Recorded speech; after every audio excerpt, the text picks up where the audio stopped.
Bismillahirrahmanirrahim. Assalamualaikum warahmatullahi wabarakatuh.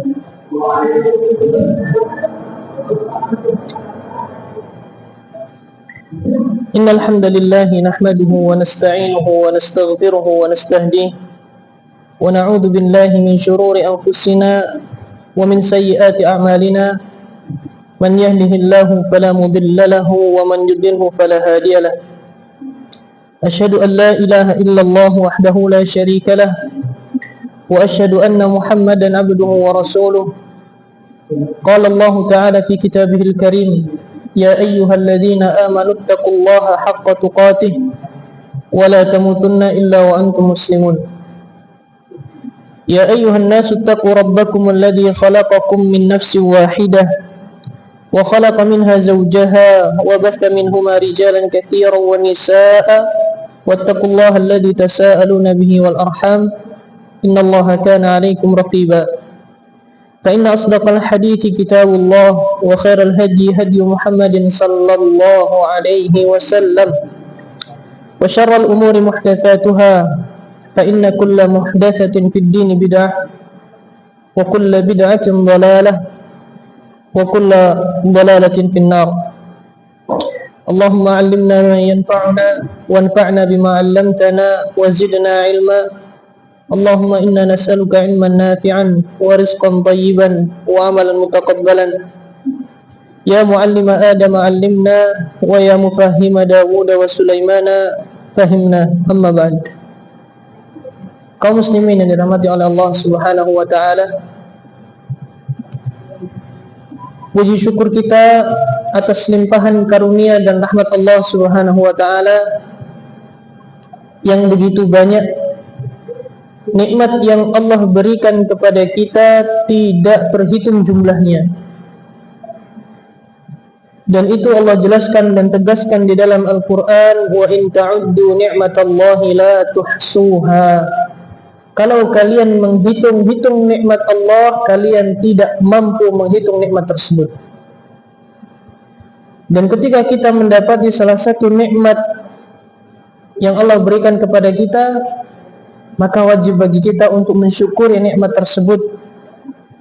Sehingga dengan syukur yang kita kerjakan, yang kita laksanakan, Allah akan menambahkan nikmatnya kepada kita, baik dengan nikmat yang sama ataupun dengan nikmat yang berbeda. Tapi pasti Allah akan menambahkan nikmatnya kalau kita mau bersyukur.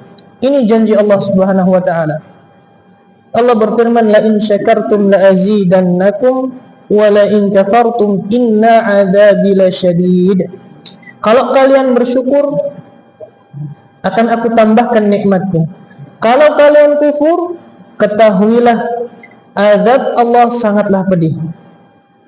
Dan salah satu nikmat yang Allah berikan kepada kita pada hari ini, Allah mudahkan bagi kita duduk di majlis ilmu. Kita duduk di majlis ilmu guna memperdalam ilmu agama, guna mengangkat kebodohan dari diri kita, kemudian mengamalkan ilmu yang sudah kita pelajari dan mendakwahkan ilmu tersebut, menyebarkannya kepada sanak saudara, keluarga, kerabat dan teman-teman kita. Dan kalau itu kita kerjakan, maka itu adalah ilmu yang bermanfaat. Itu adalah ilmu yang barakah. Yang mana ilmu yang barakah adalah ilmu yang bisa kita kerjakan, yang bisa kita amalkan, dan bisa kita dakwahkan kepada orang lain. Ini artinya ilmu yang bermanfaat. Oleh karena itu, salah satu zikir pagi, ingat, salah satu zikir pagi yang hendaknya setiap pagi kita baca adalah Allahumma inni as'aluka ilman nafi'an. Ya Allah, aku meminta kepadamu ilmu yang bermanfaat. Berarti ada sebagian ilmu yang kita pelajari tapi tidak bermanfaat bagi kita. Karena walaupun seumpamanya kita tahu hukum A, hukum B, tapi kita tidak mengamalkan ilmu tersebut, maka ini tidak dikatakan dengan ilmu yang bermanfaat. Jadi sejatinya yang kita minta ilmu yang bermanfaat, yang bisa mengangkat kebodohan dari kita, dan kita gunakan ilmu tersebut dalam kegiatan kita sehari-hari. Ini adalah ilmu yang bermanfaat. Dan kita duduk di sini bermajlis ilmu, nikmat yang sangat agung. Sebagaimana sekarang ini tidak semua kaum muslimin mau belajar agama. Tidak semua kaum muslimin sekarang ini mau duduk di majlis-majlis ilmu. Padahal yang kita sampaikan adalah qala Allah dan qala Rasul.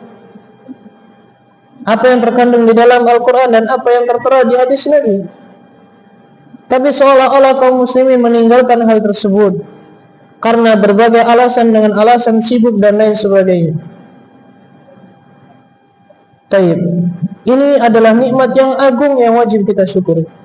Salawat serta salam kita sanjungkan kepada junjungan kita Nabi Muhammad sallallahu alaihi wasallam, suri tauladan terbaik, orang yang wajib kita ikuti bagaimana tindak tanduk beliau, bagaimana tutur kata beliau, bagaimana sopan santun beliau, dan yang paling penting adalah bagaimana tata cara ibadah Nabi Muhammad sallallahu alaihi wasallam. Karena konsekuensi ketika kita mengucapkan asyhadu an la ilaha illallah wa anna Muhammadar Rasulullah, mengucapkan wa asyhadu anna Muhammadar Rasulullah, ada 4 konsekuensi yang harus kita penuhi. Yang pertama adalah mempercayai semua kabar yang datang dari Nabi sallallahu alaihi wasallam. Dan yang kedua, menjalankan perintah yang Nabi perintahkan. Yang ketiga, menjauhi larangan-larangan yang Nabi larang. Yang keempat adalah beribadah kepada Allah sesuai syariat Nabi Muhammad sallallahu alaihi wasallam. Ini 4 konsekuensi ketika kita berucap asyhadu anna Muhammadar Rasulullah. Kaum muslimin yang dirahmati oleh Allah Subhanahu wa taala, pembahasan kita masih seputar 10 kaidah dalam pensucian jiwa. Jadi bagaimana caranya jiwa kita ini bersih? Bagaimana caranya jiwa kita ini suci? Terlebih lagi ditegaskan oleh Nabi sallallahu alaihi wasallam bahwasanya semua anak Adam adalah pelaku kesalahan. Kata Nabi alaihi salatu wasallam, kullu bani Adam khata'. Semua anak Adam melakukan kesalahan.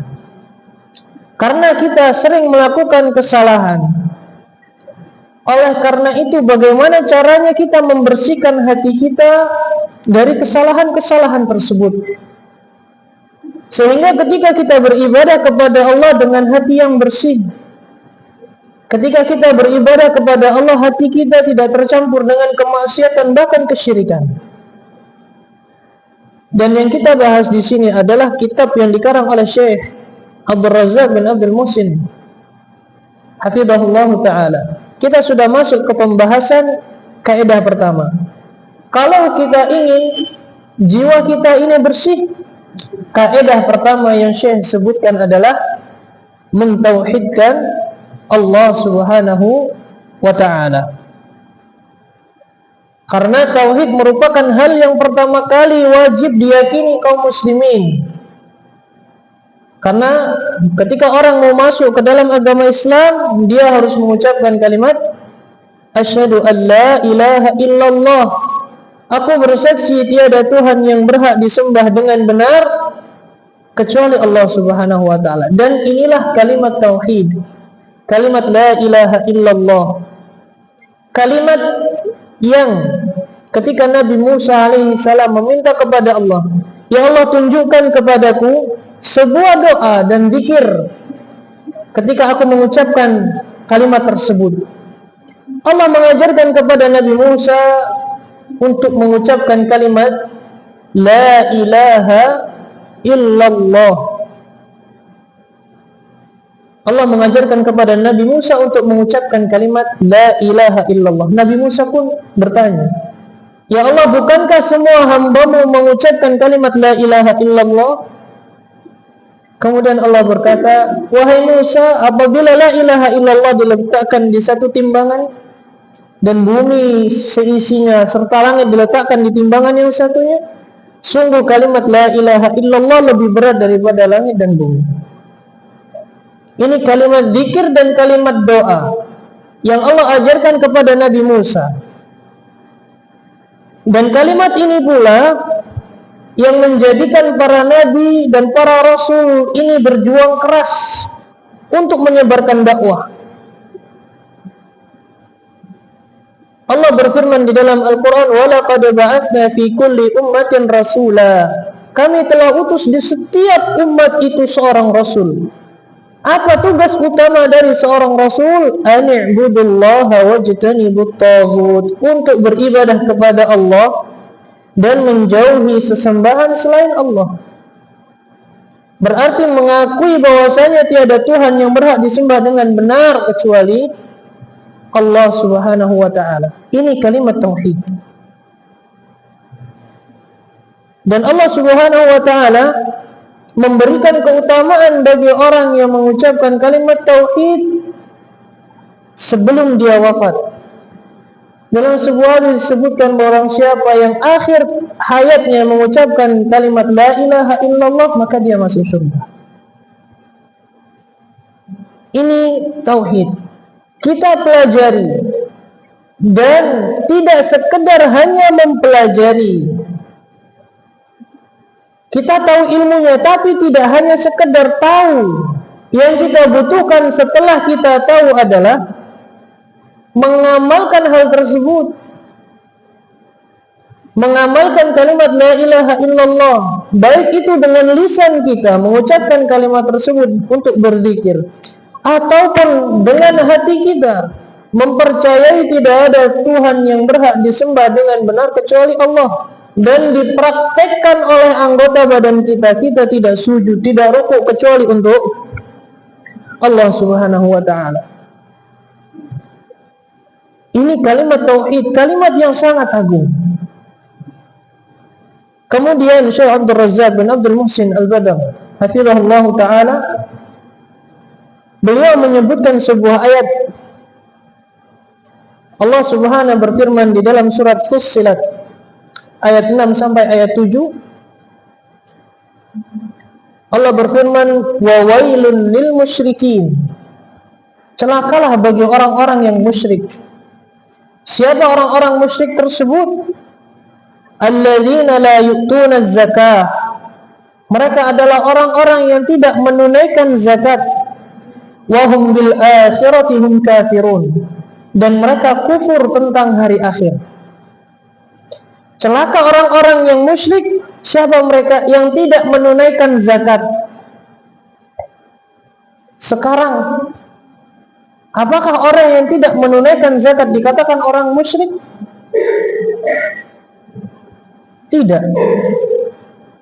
Orang yang tidak menunaikan zakat apakah dikatakan orang musyrik? Tidak. Berarti apa yang dimaksud dengan celaka orang-orang musyrik, yaitu orang-orang yang tidak menunaikan zakat? Syekh Abdul Rahman bin Nasir As-Sa'di dalam tafsirnya Taisir Karimur Rahman halaman 711, ketika beliau menafsirkan ayat ini, beliau berkata,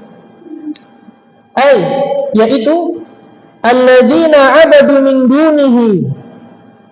Yang dimaksud dengan orang musyrik di sini adalah orang-orang yang beribadah kepada selain Allah. Orang-orang musyrik adalah orang-orang yang beribadah kepada selain Allah. Man la yamliku naf'an wala dharra. Beribadah kepada makhluk ataupun kepada sesuatu yang tidak memiliki manfaat ataupun tidak bisa memberikan madarat. Wala mautan wala hayatan wala nusyura. Dan beribadah kepada sesuatu yang dia tidak memiliki kehidupan, tidak bisa memberikan kehidupan ataupun kematian ataupun hari kebangkitan. Yang dikatakan oleh Syekh Abdurrahman bin Nasir As-Sa'di, mereka adalah orang-orang yang beribadah kepada selain Allah, yang tidak bisa memberikan manfaat, tidak bisa menolak madarat, dan tidak bisa menghidupkan, mematikan ataupun memiliki hari kebangkitan. Wa danasu anfusahum falam yuzakkuha bitauhid rabbihim. Dan mereka mengotori. Yang dimaksud dengan zakat di sini, mereka mengotori jiwanya dan tidak menzakati hatinya, tidak menzakati jiwanya. Bagaimana zakatnya itu? Bitauhidi rabbihim, dengan bertauhid kepada Allah. Ya, berarti yang dimaksud zakat dari ayat tersebut adalah kesucian hati. Celaka orang-orang musyrik, yaitu orang-orang yang tidak mensucikan hatinya dengan bertauhid kepada Allah Subhanahu wa ta'ala. Dan ketika mereka tidak mensucikan hatinya, berarti mereka mengotori hatinya dengan kesyirikan, dengan beribadah kepada selain Allah. Mereka tidak mensucikan hatinya bitauhidi rabbihim wal ikhlasi lahu, dan mereka tidak ikhlas ketika beribadah kepada Allah Subhanahu wa ta'ala. Kita yakin bahwasanya tidak ada Tuhan yang berhak disembah dengan benar kecuali Allah. Akan tetapi ketika melaksanakan salat, ketika bersedekah, ketika belajar, ketika membaca Al-Quran, dan amalan-amalan ibadah yang lainnya, di sana tidak ada ikhlas sama sekali. Maka walaupun dia mengakui dengan lisannya, dengan hatinya, akan tetapi ibadahnya, ketika melaksanakan ibadah, dia mengharapkan pujian orang lain, mengharapkan sanjungan dari orang lain. Maka ini bukan dinamakan dengan mensucikan jiwa, akan tetapi malah mengotori jiwanya dengan sanjungan manusia. Dan bahkan ketika wal'iyadzubillah, semoga kita lindungi dari hal yang akan kita sebutkan ini, ketika dia beribadah, dia menganggap dirinya lebih wah daripada orang lain. Saya bisa membaca Al-Quran sedangkan kamu tidak. Saya bisa salat sunnah sedangkan kamu tidak. Ini namanya i'jab atau ujub, berbangga diri. Sudahlah, ketika dia melaksanakan ibadah itu tidak ikhlas karena ingin mendapatkan sanjungan, ingin dilihat manusia, atau bacaan Al-Qurannya ingin didengar. Setelah dia melakukan ibadah, dia menganggap dirinya lebih wah daripada orang lain. Sudah dia riya pertama. Yang kedua, dia sudah ujub. Maka kebaikan yang mana yang akan kita dapatkan? Orang yang benar-benar mengakui bahwasannya tidak ada Tuhan yang berhak disembah dengan benar kecuali Allah, dia akan menghilangkan harapan-harapan dari manusia. Dia akan menghilangkan keinginan dipuji. Dia akan menghilangkan yang namanya ujub. Dia tahu bahwasanya dia bisa melaksanakan salat ini, dia bisa duduk di majelis ilmu ini, bukan itu karena taufik dari Allah. Itu bentuk hidayah Allah kepada kita. Jadi tidak semata-mata saya bisa melaksanakan salat ini karena saya, tidak. Itu taufik dari Allah serta rahmat dari Allah. Maka ketika tahu hal itu, dia bersyukur atas nikmat tersebut, bukan malah menganggap dirinya lebih ini dan lebih itu. Kemudian Syekh Abdul Razzaq bin Abdul Muhsin Al-Badr menyebutkan perkataan Ibnu Taimiyah. Qala Ibnu Taimiyah rahimahullahu ta'ala, berkata Ibnu Taimiyah fi tafsiri ayat as-sabiqah, ketika menyebutkan menafsirkan ayat yang di atas tadi, surat Fussilat ayat 6 dan 7. Beliau berkata, "Hiya tauhidu wal iman." Itu adalah tauhid yang dimaksud zakat di situ adalah tauhid dan iman. Alladzi bihi yazku al-qalb. Yang dengan tauhid dan iman ini hati akan bersih, hati akan suci. Dengan tauhid dan iman hati akan suci. Sekarang, apakah ketika seseorang dia beribadah kepada Allah, akan tetapi di sisi lain dia juga menyembah kuburan keramat, di sisi lain dia menyembah kepada batu keramat, apakah orang tersebut dikatakan orang yang bertauhid? Jawabannya tidak. Sama halnya seperti contoh yang kita sebutkan tadi. Dia melaksanakan ibadah, mengakui bahwasanya tidak ada Tuhan yang berhak disembah dengan benar kecuali Allah. Akan tetapi ketika beribadah dia ingin dilihat manusia, apakah dikatakan tauhidnya sempurna? Juga tidak. Begitu juga orang yang ketika kita tanya, siapa yang memberikanmu rizki? Siapa yang memiliki langit dan bumi ini? Siapa yang menciptakan mereka berdua? Dia berkata Allah Subhanahu wa ta'ala. Akan tetapi di sisi lain dia melakukan kesyirikan dengan terang-terangan, beribadah kepada selain Allah dengan terang-terangan. Walaupun dia mengakui Allah yang menciptakan ini dan itu, tapi dia beribadah kepada selain Allah. Apakah dikatakan orang yang bertauhid? Juga tidak. Maka benar-benarnya tauhid itu ketika kita mengaku tidak Tuhan yang berhak disembah dengan Allah, dan ibadahnya, prakteknya itu hanya untuk Allah, tidak untuk selain Allah. Ini yang dikatakan dengan tauhid yang benar. Tauhid yang benar-benar ikhlas.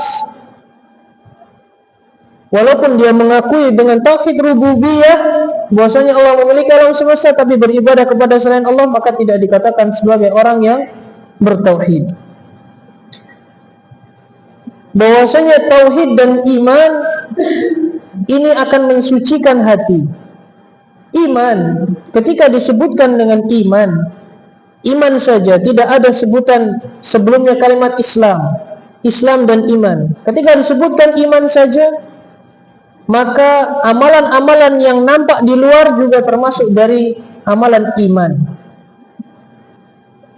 Pengertian iman yang disebutkan oleh para ulama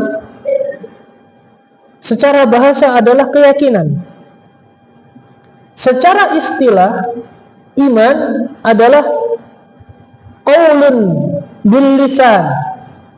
Yang dikatakan iman adalah ucapan dengan lisan. Wa amalun bil arkan, dan melakukan ibadah dengan anggota badan, melakukan keimanan dengan anggota badan. Wa'tiqadun bil janan, dan meyakini dengan hati.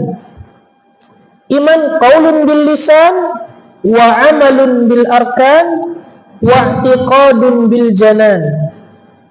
Yazidu, dia bertambah bi ta'atir rahman. Iman akan bertambah dengan ketaatan kepada Allah. Wa yanqusu, dan iman akan berkurang bi ta'atis syaitan, dengan taat kepada syaitan. Iman hati, apakah hati ini beriman? Iya. Iman hati Allah sebutkan di dalam Al-Quran surat Al-Ma'idah ayat 41. Allah berfirman, minal ladina qalu amanna bi afwahihim. Orang-orang yang mengaku beriman tapi imannya hanya dengan lisannya, walam tu'min qulubuhum, akan tetapi hati mereka tidak beriman. Ini menunjukkan bahwasanya hati juga beriman. Orang yang mengatakan imannya dengan lisan saja, siapakah mereka? Orang-orang munafik. Saya beriman kepada Allah, tapi Anda tidak pernah melaksanakan salat. Bahkan ketika harta Anda sangat banyak, Anda tidak pernah menunaikan zakat. Bahkan ketika Anda sehat tidak dalam keadaan safar, Anda tidak pernah melaksanakan puasa. Harta Anda banyak, badan Anda sehat, Anda tidak pernah melaksanakan ibadah haji. Apakah iman seperti ini yang dimaksud? Tidak. Kita berkata iman dengan hati kita dan kita praktekkan dengan lisan maupun anggota badan. Dan termasuk dari iman adalah dengan ucapan lisan. Sebagaimana Nabi sallallahu alaihi wasallam berkata, "Al-imanu bid'un wa sab'una syu'batan." Iman ini kurang lebih ada 70-an cabang, kata Nabi sallallahu alaihi wasallam. Yang paling utama adalah mengucapkan kalimat la ilaha illallah. Hati beriman dipraktekkan dengan lisan, yaitu dengan mengucapkan kalimat la ilaha illallah. Dan yang paling ringan dalam hadis ini disebutkan adalah menyingkirkan gangguan dari jalan. Dan ini merupakan iman dengan anggota badan. Jadi iman itu adalah dari hati, dari lisan, dan juga dari anggota badan. Dan dalam hadis, dalam ayat yang lain, Allah Subhanahu wa taala menyebutkan bahwasanya anggota badan, amalan anggota badan termasuk dari iman. Allah berfirman, "Wa ma kana Allahu liyudhi'a imanakum." Dan sungguh Allah tidak akan menghilangkan, meniadakan keimanan kalian. Apa yang dimaksud dengan iman di sini adalah salat. Allah tidak akan meniadakan salat kalian. Jadi salat yang merupakan amalan anggota badan termasuk dari iman. Maka iman yang mana yang sudah kita praktekkan ini? Dengan hati kita sudah beriman atau belum? Dengan lisan kita apakah kita sudah beriman atau belum? Dengan anggota badan kita juga pertanyaannya sama. Dan Allah sebutkan bahwasanya semua manusia dalam keadaan sengsara. Allah bersumpah dengan waktu, wal asri, demi masa. Innal insana lafi khusrin, sesungguhnya semua manusia dalam keadaan sengsara, merugi. Kecuali yang pertama kali Allah sebutkan adalah orang-orang yang beriman. Illal ladzina amanu, kecuali orang-orang yang beriman. Maka dengan iman yang kita kerjakan, baik dari hati ataupun lisan dan juga anggota badan, kita berharap dengan yang kita kerjakan itu hati kita menjadi hati yang bersih. Dan pokok keimanan sebagaimana yang disebutkan dalam hadis tadi, a'laha, yang paling tinggi adalah mengucapkan kalimat la ilaha illallah, yaitu kalimat tauhid. Berkata Ibnu Taimiyah, fa innahu yatadammanu nafyal ilahiyati ma siwa al-haqqi minal qalbi.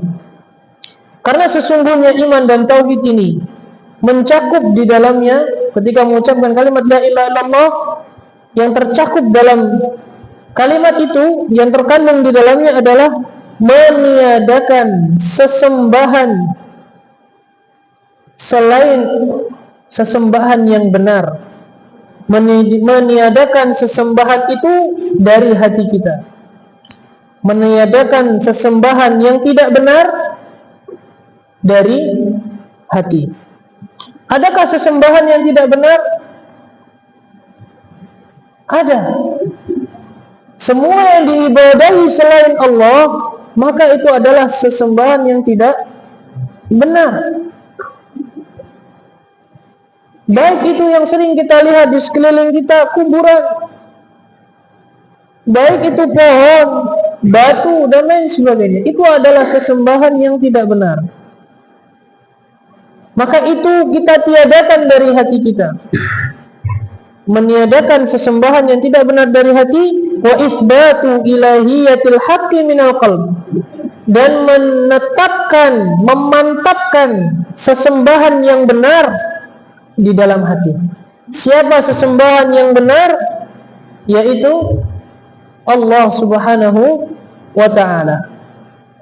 Dan jangan sampai kita hanya berucap, akan tetapi prakteknya kita tidak ada sama sekali. Hindari hanya sekedar mengucapkan tanpa ada praktek. Allah sebutkan di dalam Al-Quran, Allah bertanya, ya ayyuhalladzina amanu, wahai orang-orang yang beriman, lima taquluna ma la taf'alun.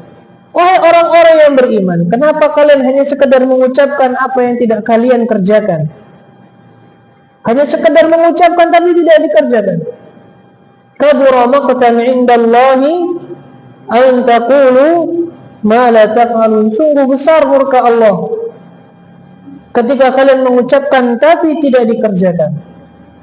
Maka ucapkan kalimat la ilaha illallah, tiada Tuhan yang berhak disembah dengan benar kecuali Allah, dan kerjakan itu. Jangan kita meminta kepada selain Allah.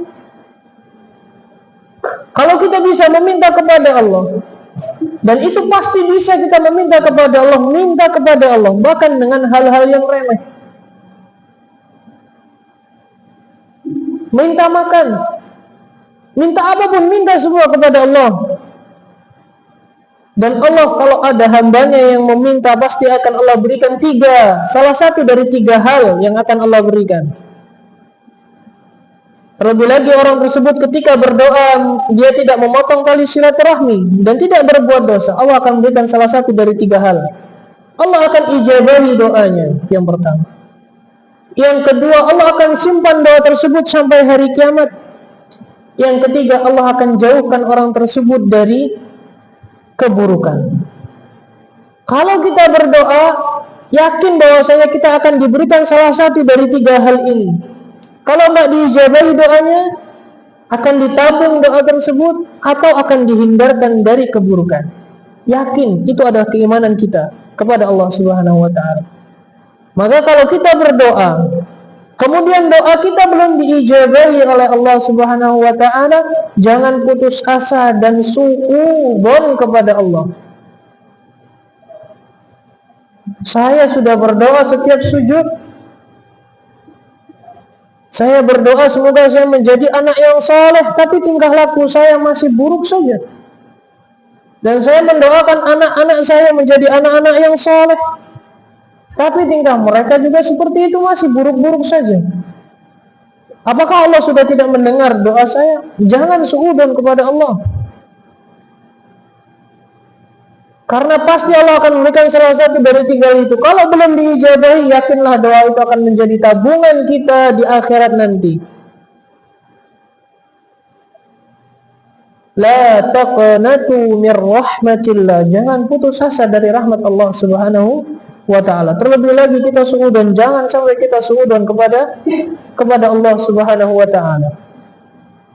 Ini masalah tauhid yang disebutkan dalam ayat, celaka bagi orang-orang yang musyrik yang mereka tidak menunaikan zakat, tidak mensucikan hati mereka dengan tauhid dan ikhlas.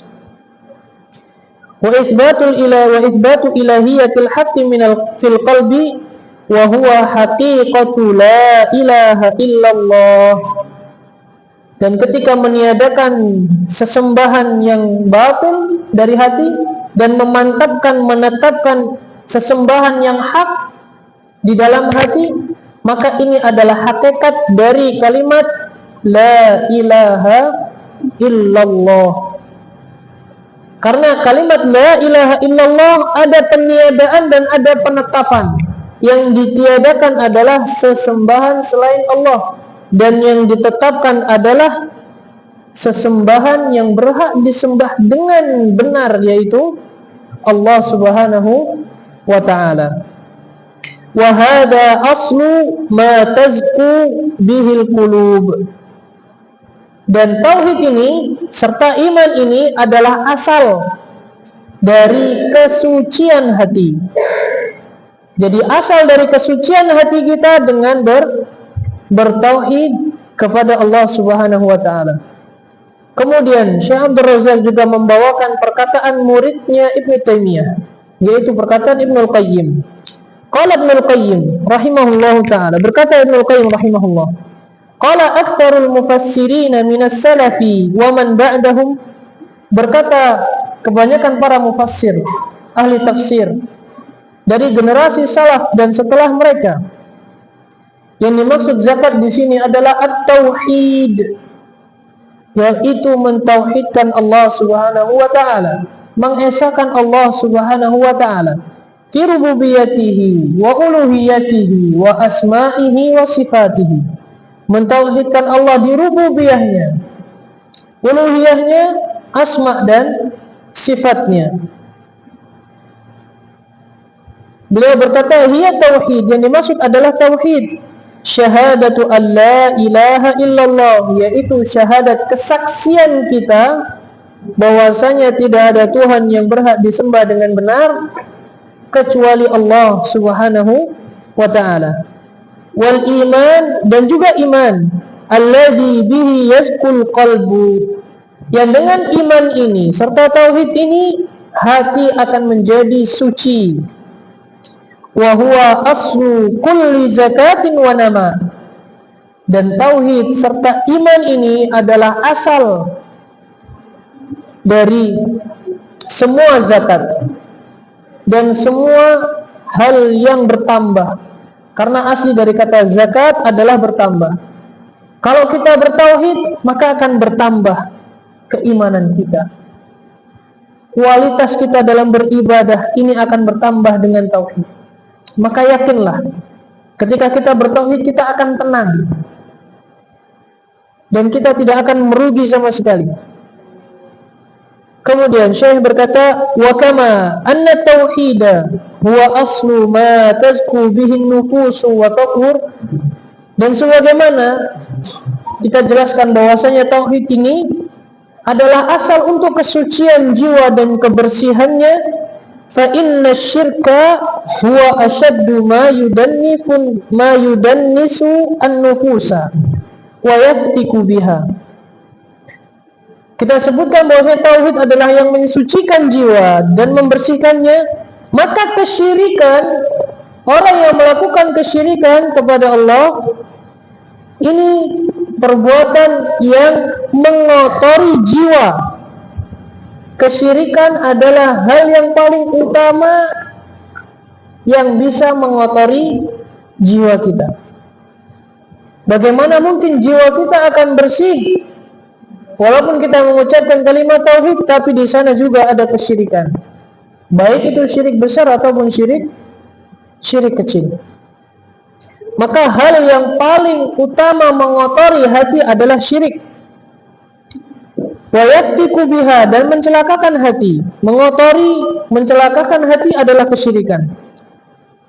Bal huwa muhbitun li jami'il a'mal, bahkan yang namanya kesyirikan ini akan menghapuskan semua amalan-amalan kebaikan kita. Syirik besar yang kita kerjakan, wal iyadu billah, jangan sampai kita melakukan kesyirikan besar ataupun yang kecil juga. Ini adalah hal yang akan menghancurkan amalan-amalan soleh kita selama kita hidup. Amalan-amalan soleh akan hilang kalau kita melakukan kesyirikan. Sebagaimana Allah berfirman, berkata kepada nabinya, وَلَقَدْ أُوحِيَ إِلَيْكَ وَإِلَى الَّذِينَ مِنْ قَبْلِكَ, dan telah kami wahyukan kepadamu dan kepada orang-orang sebelummu. Apa yang Allah wahyukan kepada Nabi Muhammad dan kepada orang-orang sebelum Nabi Muhammad, para rasul sebelum Nabi Muhammad, la in asyrakta la yahbatanna 'amaluk, kalau engkau berbuat syirik, amalanmu akan gugur. Syirik akan menghancurkan amalan soleh. Syirik akan menghapuskan amalan yang sudah kita kumpulkan selama kita hidup. Terlebih lagi ketika meninggal dia belum bertobat dari kesyirikan tersebut, maka kita tidak akan mendapatkan apa-apa nanti di hari kiamat di hadapan Allah Subhanahu wa taala. Kalau meninggal dengan membawa kesyirikan. La in asyrakta la yahbatanna 'amaluk, kalau engkau berbuat syirik wahai Muhammad, maka amalanmu akan hilang. Ini Allah katakan kepada orang yang paling baik di muka bumi. Allah katakan kepada manusia yang paling sempurna, orang yang paling maksum, yang dosanya telah Allah ampuni yang lalu maupun yang akan datang. Kekasih Allah yang diajak ngobrol ini, Nabi Muhammad, kalau engkau berbuat syirik, amalan solehmu akan hilang. Wala takunanna minal khasirin, dan sungguh benar-benar ada dua kalimat penguat di sana, lamu taukid dan nunu taukid. Allah berkata wala takunanna, dan sungguh benar-benar kamu akan menjadi orang yang merugi. Bagaimana tidak rugi? Kita sudah beramal, capek, mengerahkan segala waktu, upaya, usaha, kesempatan di atas kesempitan untuk beramal saleh, akan tetapi amalan tersebut akan hilang dengan kesyirikan yang dikerjakan. Siapa yang tidak akan merugi? Sungguh akan menjadi orang yang paling merugi. Capeknya dia tidak mendapatkan apa-apa di sisi Allah Subhanahu wa ta'ala. Kemudian juga bahaya syirik disebutkan oleh beliau Syekh Abdul Razak, wa huwa dzanb alladzi la yaghfiruhu Allah, dan syirik adalah dosa yang tidak akan diampuni oleh Allah abadan, selamanya. Liman mata alaihi, bagi siapa yang meninggal dalam keadaan syirik. Yang pertama, bahaya syirik adalah menghapuskan amal-amal soleh. Yang kedua, Allah tidak akan mengampuni dosa syirik. Kalau dosanya sudah tidak diampuni, kira-kira tempatnya di mana? Apakah di surga? Tempatnya tidak lain, tidak bukan di neraka. Barang siapa yang mati dalam keadaan musyrik, maka tempatnya tidak lain, tidak bukan adalah di neraka.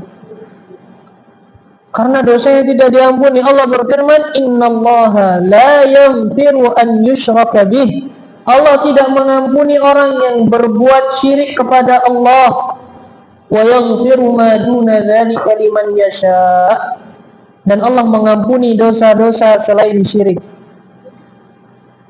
Bahaya sekali syirik ini kalau sekali saja kita kerjakan, dan setelah kita melakukan kesyirikan, kita meninggalkan dunia ini, dosa kita tidak akan diampuni syirik tersebut oleh Allah Subhanahu wa ta'ala.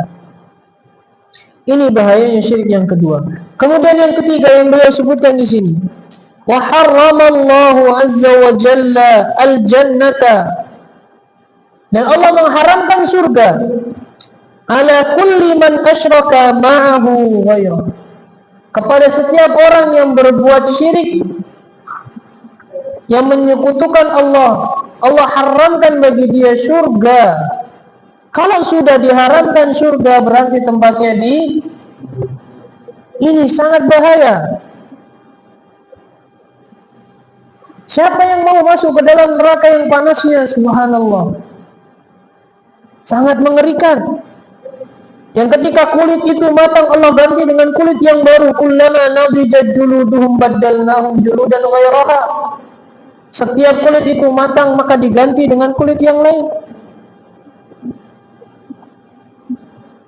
Allah berfirman, innahu man yusyrik billah, sesungguhnya orang yang berbuat syirik kepada Allah, faqad harramallahu alaihi al-jannah, Allah telah haramkan bagi dia surga. Tempatnya berarti di neraka. Ini yang ketiga. Kemudian satu lagi, syirik adalah kezaliman yang paling zalim. Dan yang kelima adalah syirik adalah dosa besar yang paling besar. Mungkin ini yang bisa kita sampaikan pada kesempatan kali ini.